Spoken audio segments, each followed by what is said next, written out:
திமுக தலைவர் கருணாநிதி நினைவிடத்தில் கட்சியினரும் பொதுமக்களும் தொடர்ந்து அஞ்சலி செலுத்தி வருகின்றனர். முன்னாள் முதலமைச்சர் கருணாநிதி சமாதியில் இன்றும் அதிகாலை முதலே ஏராளமான திமுக தொண்டர்களும் பொதுமக்களும் அஞ்சலி செலுத்தினர். கருணாநிதியின் உதவியாளராக இருந்த சண்முகநாதன் குடும்பத்துடன் வந்து கருணாநிதி சமாதியில் கண்ணீர் அஞ்சலி செலுத்தினார்.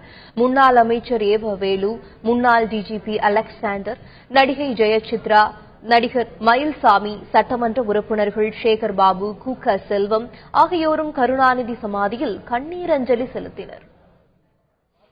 நம்ம சூரியன் எப்படி உலகம் இருக்கும் வரை இருக்குமோ அதுபோல இந்த உலகம் இருக்கும் வரை அவருடைய பேரு புகழ் என்றென்றும் எங்க எல்லாருடைய மனதிலும் இருக்கும் என்று கூறுகிறேன். நான் ஒரு எம்ஜிஆர் பக்தனா இருந்தா கூட இவர் மேல பற்று கொஞ்ச நாள் தான் பழகினேன். ரொம்ப பாசப்புரியவர். அது மாதிரி கோடான கோடி மக்கள் இயக்கத்தில் இருக்கிறாங்க. அதில் நானும் ஒருத்தன்.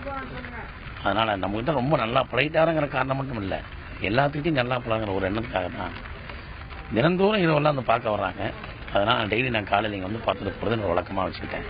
நன்றி, வணக்கம். அவருடைய ஆத்மா சாந்தியில என்னுடைய வேணும்.